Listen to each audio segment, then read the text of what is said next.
اور جس حرف یا حرکت کے ساتھ جس حرف یا حرکت کے ساتھ تبدیلی ہوتی ہے اس کو اعراب کہتے ہیں. اس کو کیا کہتے ہیں؟ اعراب کہتے ہیں. یعنی جو یہ تبدیلی ہو رہی ہے اس کو اعراب کہا جاتا ہے، جس کی وجہ سے ہو رہی ہے اس کو عامل کہتے ہیں. اور جس حرف پر یہ تبدیلی ہوتی ہے اس کو محل اعراب کہتے ہیں. اس کو کیا کہتے ہیں؟ محل اعراب کہتے ہیں. جیسے جاء زید رأیت زیدا مررت بزید. جاء زید رأیت زیدا مررت بزید. دیکھو زید جو ہے 3 جگہ یہاں زید آ رہا ہے. زیدن ایک جگہ ہے، زیدن ایک جگہ ہے، زیدین ایک جگہ ہے. زیدن دیکھو یہ اسم ہے اور اس کے آخری حرف کیا ہے؟ دال ہے، اور دال کے اوپر کیا ہے؟ 2 پیش ہے. رأیت زیدن یہاں پہ زید کیا اسم ہے، اور اسم کون سا؟ اسم متمکن ہے یا اسم معرب ہے، اور اس کے آخر والا حرف کیا ہے؟ دال ہے، اس کے اوپر زبر ہے. مررت بزیدن یہاں پہ زید کیا ہے؟ اسم ہے، اور اس کے آخر والا حرف جو ہے اسم معرب ہے زید یا اسم متمکن جس کو کہتے ہیں، اور اس کے نیچے زیر ہے. تو یہ زید کے دال کے اوپر شروع میں پیش آیا ہے، اس کے بعد زبر آ رہا ہے، اس کے بعد زیر آ رہا ہے. تو کیوں آ رہا ہے؟ یہ عامل کی وجہ سے آ رہا ہے نا. تو یہ دال جو ہے یہ محل اعراب ہے، اور زید جو ہے یہ کیا اسم متمکن یا اسم معرب ہے. اور اس کا عامل کون سا ہے؟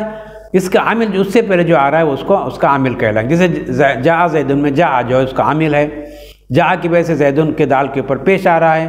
اسی طرح زیدن جو آیا دوسرا تو اس میں عامل جو اس کا رأیتو ہے، رأیتو کی وجہ سے زیدن پہ 2 زبر آ رہے ہیں. مررت بزیدن میں مررت زید سے پہلے حرف جر با آ رہا ہے، اس لیے اس کے اوپر زیر آ رہا ہے.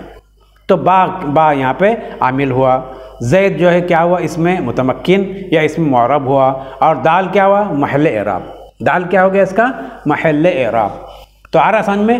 تو اس طرح یہ ایک عامل ہوتا ہے، ایک جو ہے معرب ہوتا ہے، اور ایک جو ہے محل اعراب ہوتا ہے. کیا ہوتا ہے؟ ایک محل اعراب ہوتا ہے. تو وہی سمجھا رہے اس میں جو ہے زید، اس میں زید کیا ہے؟ معرب ہے، کیونکہ اس کے آخر میں تبدیلی ہوئی ہے. کیا ہوئی؟ تبدیلی ہوئی ہے. کبھی رفع ہے، کبھی نصب ہے، اور کبھی جر، اور کبھی کیا ہے؟ جر ہے. اور جاء رأیتو اور با حرف جار یہ تینوں عامل ہے.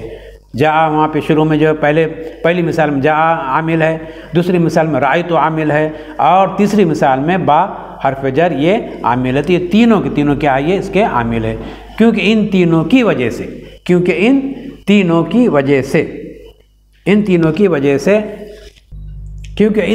وجہ سے زید کے آخر میں تبدیلی ہوئی ہے.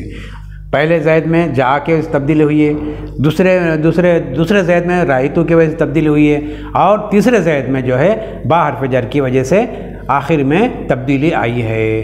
تو جاء کی وجہ سے زیدن پر پیش آیا، رأیتو کی وجہ سے زیدن پر زبر آیا، اور با حرف جار کی وجہ سے زیدن کے آخر میں زیر آیا ہے.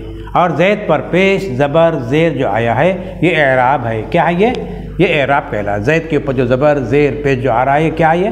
یہ اعراب ہے. تو زید تو اب سمجھ میں اعراب کس کہتے ہیں؟ جو کہ اسم کے آخر میں، اسم معرب کے جو آخر میں آتا ہے، اس کو جو آخر میں حرکت ہوتی ہے اس حرکت کو اعراب کہتے ہیں. اور زید کا آخری حرف دال، زید کا آخری حرف کیا ہے؟ دال ہے، اور یہ محل اعراب ہے. زید کا آخری حرف کیا ہے؟ دال، اور یہ کیا محل اعراب ہے نا. تو اعراب کس کو کہتے ہیں؟ جو کہ اس میں معرب کے آخر حرف پہ جو حرکت ہوتی ہے زبر زیر پہ، اس کو اعراب کہتے ہیں.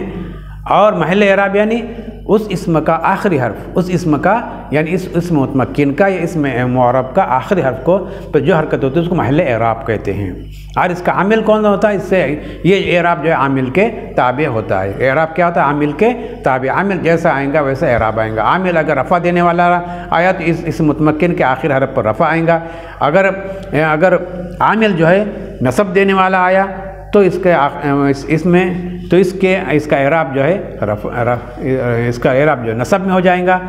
اور اگر عامل زیر دینے والا آیا تو اس میں متمکن کے آخر میں اعراب کیا ہوں گا؟ زیر یعنی کسرہ ہوں گا. اب کہتے ہیں اعراب کی 2 قسمیں ہیں. اعراب کی 2 قسمیں، اعراب لفظی، اعراب تقدیری. اعراب کی کتنی قسمیں ہیں؟ 2. اعراب کس طرح آ سکتا ہے کہہ رہے ہیں؟ اعراب جو ہے اعراب نے پڑھے نا بھائی، زبر زیر پیش کو اعراب کہتے ہیں، ہے نا. اور جو اسم متمکن کے جو آخر حرف پر آئے اس کو اعراب کہتے ہیں، اور اعراب بدلتے رہتا ہے، کبھی زیر کبھی زبر کبھی پیش آتا ہے، تو کہتے ہیں یہ اعراب آپ کے سمجھ میں آ گیا۔ اب یہ اعراب سمجھنے کے بعد یہ اور دوسری بات، ایک نئی بات یہ سمجھو کہ اعراب کی اب دو قسمیں ہوتی ہیں۔ ابھی تک آپ جو پڑھ رہے تھے زیر زبر پیش یا دو زبر دو زیر دو پیش، اس کو آپ اعراب کہہ رہے تھے، یہ بھی صحیح ہے، لیکن اعراب کی اور ایک قسم بھی ہوتی ہے، تو کہتے ہیں اعراب کی دو قسمیں ہیں۔ اعراب کی دو قسمیں، اعراب لفظی، اعراب تقدیری۔ اعراب کی دو قسمیں ہوتی ہیں، ایک اعراب لفظی ہوتا ہے اور ایک اعراب تقدیری ہوتا ہے۔ تو چلیے اب اعراب لفظی کس کو کہتے ہیں، تقدیری کس کو کہتے ہیں، وہ پڑھ لیتے ہیں، ذرا سمجھ لیتے ہیں۔ چلیے تو اعراب لفظی کیا ہے؟ اعراب لفظی ایسے اعراب کو کہتے ہیں جس کا زبان سے تلفظ کیا جائے، جس کا تلفظ کیا ہے، زبان سے کیا جائے، اس کو کیا کہتے ہیں، اعراب لفظی۔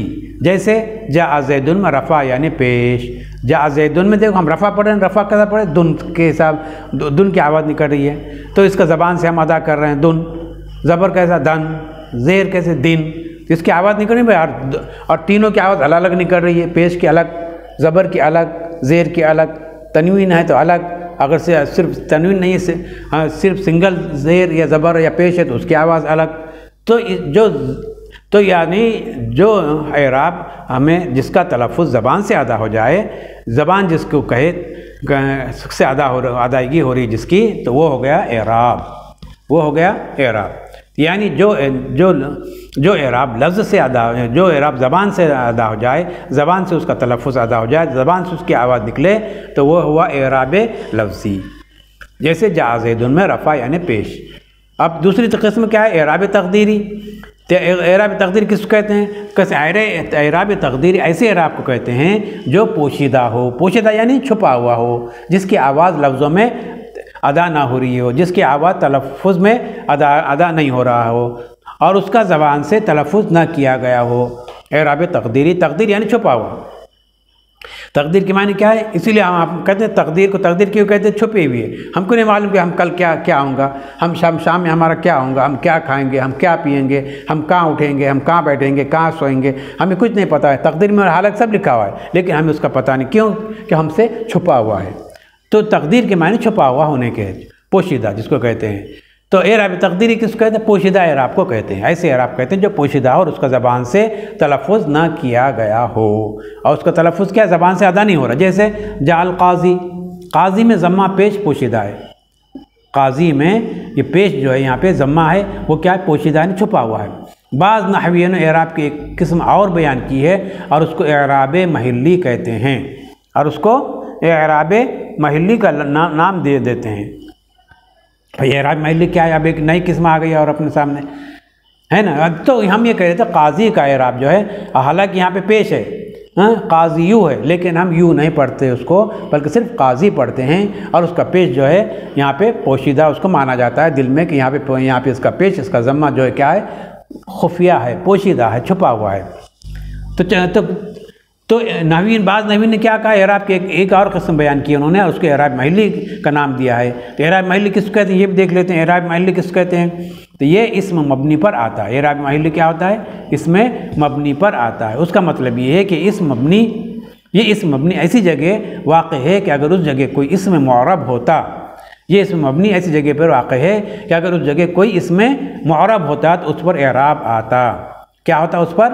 اعراب آتا۔ جیسے جاء ہؤلاء، جاء ہؤلاء، اگر ہؤلاء کی جگہ کوئی اور اسم معرب ہوتا تو اس کا اعراب آتا ہے۔ جاء زید، اس سے پہلے پڑھے نا ہم نے، جاء زید، اگر ہؤلاء کی جگہ زید ہوتا، زید ہوتا تو اس کے اوپر دو پیش ہم پڑھتے تھے، اس کا اعراب ہم ظاہر کرتے تھے، لفظوں میں اس کا اعراب آیا ہوتا، لیکن چونکہ یہ ہؤلاء آیا اور ہؤلاء کیا مبنی ہوتا ہے، یعنی اس کا اعراب بدلتا نہیں ہے، یہ ہر حالت میں، تینوں حالتوں میں ایک جیسا ہی ہوں گا، ہؤلاء ہؤلاء ہؤلاء، یہ ہؤلاء یا ہؤلاء یا ہؤلاء نہیں اس کو پڑھ سکتے۔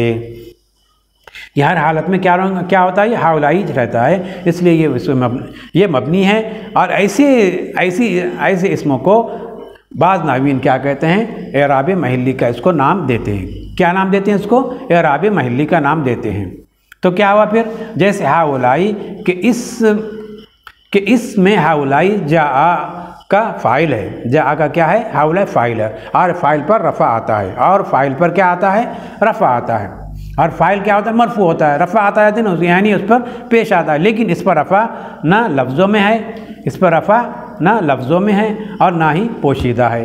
یہ یہاں پہ جو رفع جو ہے پیش جو ہے لفظوں میں بھی نہیں ہے اور پوشیدہ بھی نہیں ہے، بلکہ اس پر محل یعنی جگہ کے اعتبار سے رفع ہے، محل یعنی جگہ کے اعتبار سے اس پر رفع ہے، یعنی یہ محلاً مرفوع ہے، یعنی اگر بجائے ہؤلاء کے کوئی اور اسم معرب اس جگہ ہوتا، مثلا لفظ زید ہوتا تو اس پر رفع ہوتا، تو اس کو کیا نام دیے نحویین نے؟ اعراب محلی کا نام دیے ہیں کہ یہ جگہ کے اعتبار سے یہ مرفوع ہے، یعنی اس کی جگہ ایسی ہے کہ اگر اس جگہ کی جگہ اگر یہ مبنی کے بجائے کوئی اسم جو ہے معرب آتا، کوئی اسم متمکن آتا تو کیا ہوتا ہے؟ اس سے متمکن ہونے کی صورت میں اس پہ پیش آیا ہوتا ہے، لیکن چونکہ یہ مبنی ہے اس لیے یہاں پہ پیش لفظوں میں نظر نہیں آ رہا، لیکن یہ محلاً مرفوع ہے، یہاں پہ محلاً اس کے اوپر رفع ہے۔ تو یہاں ہماری یہ تینوں اعرابات کے ایک اعراب لفظی، اعراب تقدیری اور اعراب محلی کا سبق یہاں پہ ختم ہو رہا ہے، انشاءاللہ جو ہے آئندہ ہم آگے پڑھیں گے، اور یہیں پر آج کا درس ختم ہوتا ہے۔ آخر دعوانا الحمدللہ رب العالمین۔